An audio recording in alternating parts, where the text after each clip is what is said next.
Pensa no mundo pré-histórico. Nos mares daquela época existia um monstro, talvez até maior e mais feroz que o T-Rex. Hoje, a gente vai conhecer o verdadeiro rei dos oceanos do Cretáceo, o Mosasauro.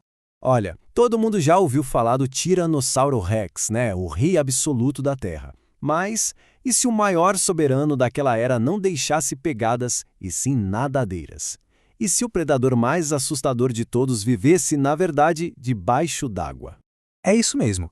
Em terra firme, não tinha para ninguém. O T-Rex era o dono do pedaço. Só que nas profundezas do oceano, uma sombra gigantesca se movia. Um predador que fez dos mares o seu verdadeiro império. Para a gente entender de verdade que criatura era essa, a gente precisa primeiro separar o que é mito do que é realidade.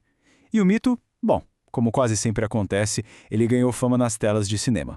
Quem aí não se lembra daquela cena de tirar o fôlego, hein? Um monstro marinho enorme pulando para fora d'água, com aquelas mandíbulas gigantes, pronto para engolir qualquer coisa. Hollywood criou uma imagem bem poderosa e bem assustadora. Só que por trás de toda essa ficção, existe uma história real que é sinceramente ainda mais impressionante. Uma história de evolução, de poder e de um domínio sobre os mares que supera qualquer roteiro de filme. E a primeira, talvez a maior surpresa sobre o Mosasauro está na identidade dele. Porque, diferente do que muita gente pensa por aí, ele não era um dinossauro. Exato. Os mosassauros eram, na verdade, um grupo totalmente à parte de répteis marinhos gigantes. Então, enquanto os dinossauros dominavam a Terra, essas criaturas evoluíram para se tornarem os mestres absolutos da água. Era tipo uma outra linhagem de reis. E a jornada evolutiva deles é simplesmente fascinante. Pensa só, tudo começou em terra firme, com ancestrais que eram lagartos. Aí, ao longo de milhões de anos, eles foram se aventurando na água e o corpo deles foi se adaptando, se moldando, até se transformarem nesses predadores de topo que a gente conhece. E é aqui que a história fica ainda melhor. Os parentes vivos mais próximos deles são os lagartos monitores e, acredite, as cobras. Isso mesmo. O que provavelmente significa que o Mosasauro tinha uma língua bifurcada, sabe? Que ele usava para farejar a água, sentindo o cheiro químico das presas à distância. Era como um radar perfeito. Mas saber o que eles eram é só o começo. Para entender de verdade o poder do Mosasauro, a gente precisa falar de tamanho. E olha, os números são simplesmente absurdos. 17 metros. Vamos só parar um pouquinho para absorver esse número. Esse era o comprimento que a maior espécie, o Mosasaurus hoffmanni, podia atingir. Um verdadeiro leviatã dos mares. Para colocar em perspectiva, a gente está falando de uma criatura muito, mas muito maior que um ônibus escolar. Do lado de um mosassauro, um ser humano seria minúsculo. Essa era a escala do poder que patrulhava os oceanos. E a boca dele era uma arma letal. Os dentes, em formato de cone, não foram feitos para mastigar. Não, a estratégia era muito mais direta. Agarrar a presa com uma força que esmagava e engolir inteira. Simples, brutal e terrivelmente eficaz. E o que um gigante desses comia? A resposta é fácil. Basicamente, o que ele quisesse. Desde peixes gigantes até tartarugas marinhas, passando por outros répteis enormes como os plesiosauros. Nem os tubarões da época escapavam.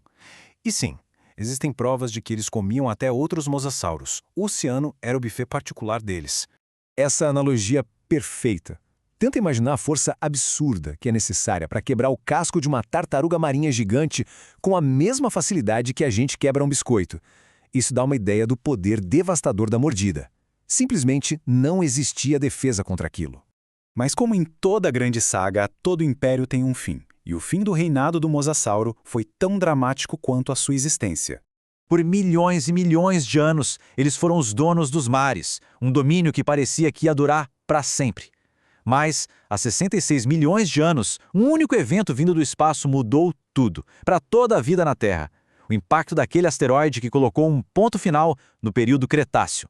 Aquele impacto causou um colapso ecológico no planeta inteiro. E para um predador de topo como o Mosasauro, isso foi uma sentença de morte. As cadeias alimentares dos oceanos foram destruídas. Os ecossistemas de que ele dependia desapareceram. E sem comida, o império dele simplesmente desmoronou.